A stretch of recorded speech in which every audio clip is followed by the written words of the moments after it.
आज यहां पर इस प्लेटफॉर्म पर कुछ ऐसा होने वाला है जो आज से पहले यहां पर पहले कभी नहीं हुआ है। एक स्टैंड अप कॉमेडियन है जो अभी बैक स्टेज है। उनको आपने बहुत सारे टेलीविजन शोज में देखा होगा। यूट्यूब पर उनकी काफी सारी वीडियोस वायरल हो गई हैं। उनको बहुत ज्यादा टाइम नहीं हुआ है, लेकिन बहुत कम टाइम में बहुत बड़ी सक्सेस उन्होंने अचीव करी है। Let's give an energetic and warm welcome to the one and only Haseeb Khan.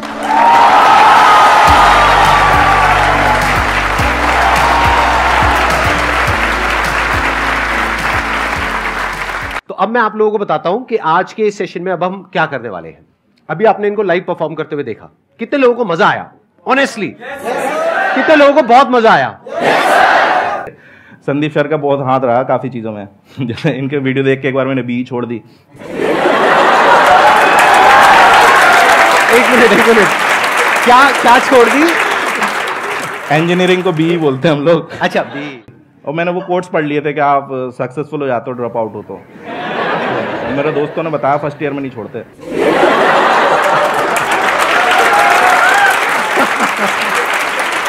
अच्छा, आप कॉलेज ड्रॉप आउट हो? हाँ, मैं दो कॉलेज से निकला हूँ। मैं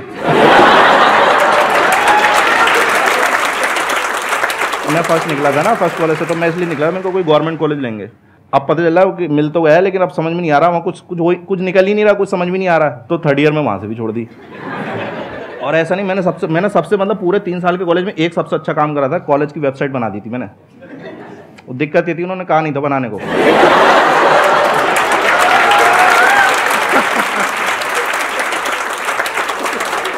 वो बदतमीजी को कराए कि ये क्या तरीका है, डायरेक्टर की फोटो की जगह तुम्हारी फोटो क्यों है?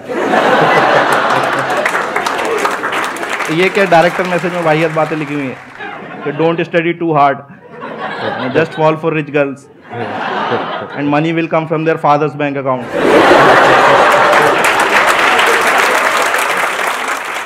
एक वीडियो आया था सर का, जनवरी में आया था 2018 में, और उस टाइम पे अपन फालतू घूम रहे थे कि भाई कुछ करने ही नहीं, समझ में नहीं आ रहा। तो सर ने उसमें ये बात कही थी कि आप ना उसे उलझे हुए रहते हो लाइफ में, तो आप ऐसे 5-6 दिन का ब्रेक लो और कहीं पे वो पहाड़ों पे चले जाओ या कहीं टेरेस पे चले जाओ या कहीं पे ऐसा सोचो तो कि, और वहाँ से क्या होता है। फिर उन्होंने कहा था कि आप देखते हो ना तो बाकी की दुनिया बहुत छोटी लगती है, आपकी प्रॉब्लम फिर ऐसा लगता है इतनी बड़ी भी नहीं है प्रॉब्लम मेरी। तो मैंने वही करा, हमारे इधर वो पहाड़ में चला जाता था। अब मैं सोच रहा हूँ मेरे को करना क्या है। अब वहाँ पे क्या वो जगह सही नहीं थी थोड़ी, वहाँ कपल्स आते थे, उनके ये अकेले को बैठा हुआ है।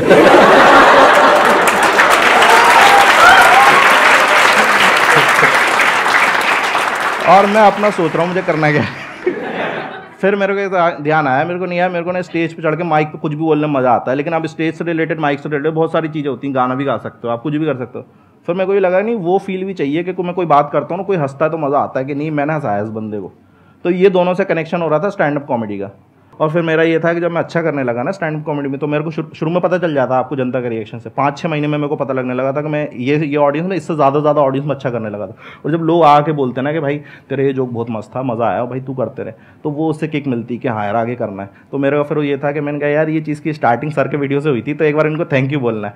तो उसमें फिर ये भी था कि सर का ये रहता है कि मुझसे कोई मिल तो सकता नहीं चाह के। तो मैंने कहा यार अब देखते हैं कभी, पर कभी मिलना होगा तो मेरे को थैंक यू बोलना था सर। आपको उस वीडियो से सच बताऊँ मेरा बहुत फ़ायदा हुआ है। वो वीडियो मैंने देखा था और उसके बाद से मैं स्टैंड अप कॉमेडी में तो आ गया, और मेरे हिसाब से मैं ठीक ठाक कर रहा हूँ। बहुत अच्छा कर रहे हैं। वो होता है ना कि कई बार आपको किक मिलती है, आपको बहुत जगह से ऐसे फटकार मिलती है ना, तो अब मैं क्या था फालतू था, तो फालतू में आदमी प्यार में पड़ जाता है। हाँ, तो एक हमारे मोहल्ले में एक बंदी थी, मैं उस पर ट्राई मार रहा था, तो उसने भाई साहब रिजेक्ट कर दिया। और उसने ये बोल दिया कि यार तुम्हारे में और मेरे में ना ज़मीन आसमान का फ़र्क है, ऐसा बोल के रिजेक्ट कर दिया। तो मैंने फिर एक वो मिला, गुस्सा आया, और प्लस सर का वीडियो देखा, वो दोनों का कॉम्बिनेशन इतना बड़ा कि फ़र्क तो रहने दिया, ज़मीन आसमान बदल दिया अपन ने। क्या बात है।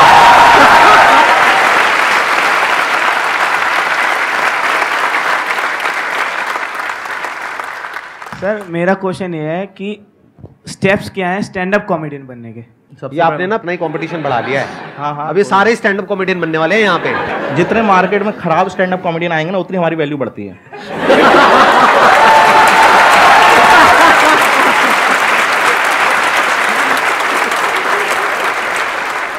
वो एक मीम है ना, गजब बेइज्जती है। अगर मैं आपके कंपटीशन में स्टैंड अप कॉमेडी में आना चाहूं, हाँ, तो आप क्या कहना चाहेंगे? सर आइए सर, और हमें मज़ा आएगा क्योंकि मुझे पता है स्टैंड अप कॉमेडी की रियलिटी और सबसे अच्छा मज़ा पता है। तो लोग मेरे जोक्स पे हंसेंगे, मुझ पे हंसेंगे अगर मैं आ गया तो? मैं बता रहा हूँ सबसे अच्छा है कि स्टैंड अप कॉमेडियन को मज़ा कब आता है, जब दूसरा स्टैंड अप कॉमेडियन खराब करता है। भाई क्या हंसी आती है, उसके चेहरे पे मौत फैली हुई है कि कोई हंस नहीं रहा और हमें लगा रहा है ये देखो अब आएगा मजा इसको। और इतने खुश, मतलब कोई कॉमेडियन अगर उसको हम लोग बॉम्ब होना कहते हैं, अगर उसके जोक्स नहीं चल रहा है तो कोई बंदा बॉम्ब हो रहा है ना, तो उससे ज़्यादा मज़ा कहीं नहीं है। देखो सबसे पहले तो ये है कि आपने स्टैंड अप कॉमेडी करनी है तो सबसे पहले तो अपना काम धंधा नहीं छोड़ना है आपको, कि ये नहीं कि मैंने आज ही छोड़ना जो कर रहा हूँ मैं ये था कि मैं जब कॉमेडी करता था ना तो कॉमेडी से एकदम से पैसा नहीं आता। अगर आप फॉर एग्जांपल उसके साथ सोच रहे हो उसको करियर बनाने के, उससे तो उससे एकदम से पैसा नहीं आता। और स्टैंड अप कॉमेडी में पैसा लगता बहुत है शुरू में, कि भाई आपको ट्रैवल करना, जैसे आपको फॉर एग्जांपल ओपन माइक करना है, आपने 5 मिनट लिखे, अब आपको ट्राई करने जाना है कहीं पे कि भाई मेरे को पता तो चले ये मुझे ही फनी लग रहा है, इन सबको भी फनी लग रहा है, पता चला तुम्हें फनी लग रहा है, स्टेज पे गए और वहाँ पे कोई हंसी नहीं रहा। अब आप वहाँ जाओगे भाई आपका ट्रैवल का भी लगेगा, ठीक है, तो एक ओपन माइक तो करना नहीं है। और मैं बता रहा हूँ मैंने 150-200 करे, यहाँ पे लोग 500-500 कर लेते हैं एक साल में, इतना है दिल्ली में, और करने ही पड़ते हैं, मतलब उसके अलावा कोई ऑप्शन ही नहीं है। तो मैंने 4 साल में फॉर एग्जांपल ये मान के चलो अपने स्टैंड अप कॉमेडी में, जब तक मैंने अपना वीडियो रिलीज नहीं करा था, मैंने 3.5 से 4 लाख रुपए खुद से लगा दिए थे उस शॉप से कमा के। हाँ ये बात अलग है जब वो वीडियो आया था इतना चला कि वो उसने 1 महीने में कवर अप कर दिया उसका, लेकिन आपको शुरू में लगाने पड़ेंगे। तो कभी भी उसमें मत जाना कि यार बहुत मज़ेदार आर्ट फॉर्म होती है, तो पहले तो कुछ ऐसा काम करते रहना। प्लस बस ये है कि आपको जब लोग आके बताने लगे कि आप अच्छा करते हो तो आपको खुद ही मज़ा आने लगता है, और आपको नहीं बताने लगे तो भी समझ में आ जाता है कि आप तो नहीं करनी है। तो कहीं कहीं पे कुछ चीज़ों को छोड़ना भी पड़ता है। कुछ मैंने स्टैंड अप कॉमेडी से लेकर 4-4, 5-5, 6-6 साल से कर रहे हैं, उनको जोक तो आज भी हंसी नहीं आ रही, लेकिन वो जस्ट बिकॉज कि नहीं मोटिवेटेड रहना, अपना करियर बिगाड़ लेना। अरे कहीं कहीं समझ भी जाओ, थोड़ा रहम भी तो करो ऑडियंस पे। मेरे से एक बंदा बहुत पूछता था कि भाई कॉमेडी करनी, मैं उसको समझा रहा हूँ और वो समझ ही नहीं रहा। मैं कह रहा हूँ ऐसा ऐसा कर ले, कह रहे ये तो पता है मेरे को, आप तो ये बताओ। फिर दूसरा ये तो पता, और वो 6-3 महीना उसको ऐसा समझाया ना कि वो कॉमेडी छोड़ के केक बनाता है आजकल।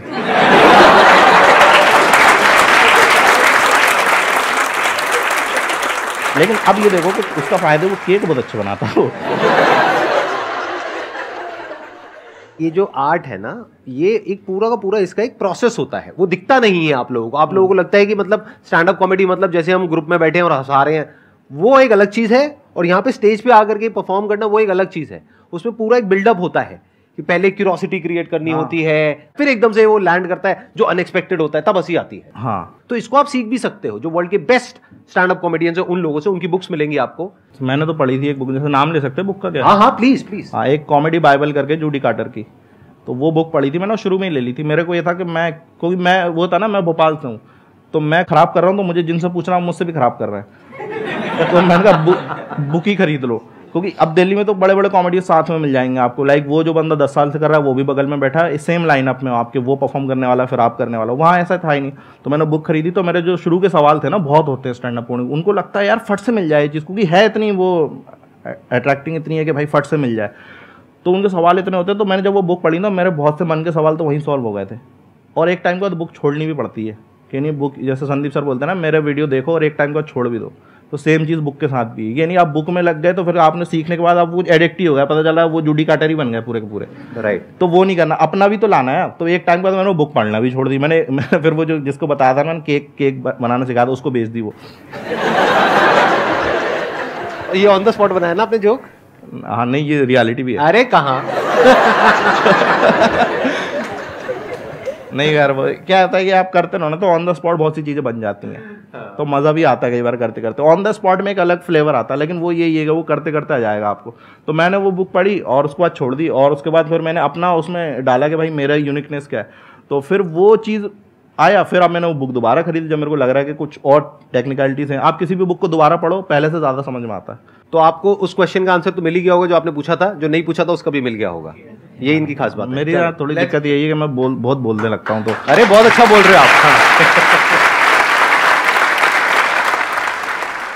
Sir, I want to ask what is good sense of humour? देखो सबसे पहले तो यही चीज़ है कि भाई अपनी रियलिटी कभी मत छुपाओ। बहुत से लोग मैंने देखा है कि भाई वो गरीब हैं लेकिन वो सोचेंगे कि यार कूल बनना तो एयरपोर्ट पे जोक्स लिखते हैं, कभी नहीं गए फ्लाइट में, उस पर जोक लिख रहे हैं। भाई रियलिटी बताओ ना यार आप। मैं एयरपोर्ट नहीं जाता था, मैं तो कराने की शॉप पे जाता था, तो मैं वहीं से जोक लिखूंगा ना यार। मेरा सेंस ऑफ ह्यूमर तो रियलिटी से आएगा ना। जब तक आपके साथ वो चीज़ हुई नहीं, अब जैसे फॉर एग्जांपल मैं अगर बात कर रहा हूँ कि मेरी गर्लफ्रेंड के बारे में मैं 1.5 घंटे जोक करता हूँ, अब मेरी गर्लफ्रेंड ही नहीं होती तो मैं ऐसे ही बोलता जाता क्या? तो उसके लिए गर्लफ्रेंड होना भी तो जरूरी है भाई। तो इसका मतलब थी आपकी एक्चुअल में?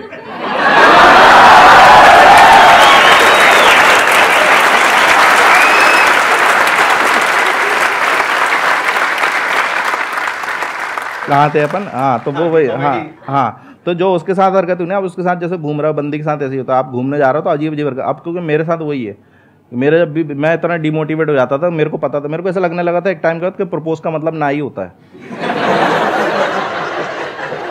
और मैं तैयार रहता था उसके लिए कि ना होगी तो क्या करना है, संदीप महेश्वरी की वीडियो देखने हैं।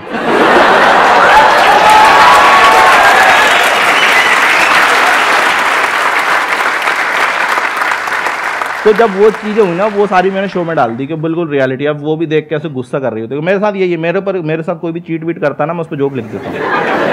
वो भाई साहब मुझे बस देना, मुझे पता है उनके माइंड में जोक्स आ रहे होंगे। मेरी 6 महीने के लिए अपने एक अगले शो में। अरे सर आप पे भी है, मैं बता रहा हूँ। संदीप सर तो बहुत मोटिवेट कर देते हैं। एक बार उनका कोई सेशन आता है, इसमें कहता है कि भगवान कहीं और नहीं, आप ही हो, आपके अंदर ही भगवान है। मैंने कहा सही है यार, ये तो मैं बैठा हुआ है, मैंने कहा सही है यार, मतलब वीडियो देख के एकदम बैठा हुआ खोया हुआ। मैंने कहा भगवान है यार अपन तो। फिर पापा ने बोला वो बोतलें भर के रखनी है। मेरे अंदर से वही आऊँगा, वत्स तुम्हें पता भी है।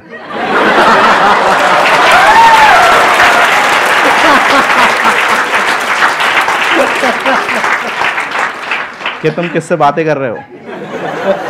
उस दिन मुझे पता चला जो बड़ा वाला लठ होता है ना, वो एड़ी पे बहुत जोर का लगता है।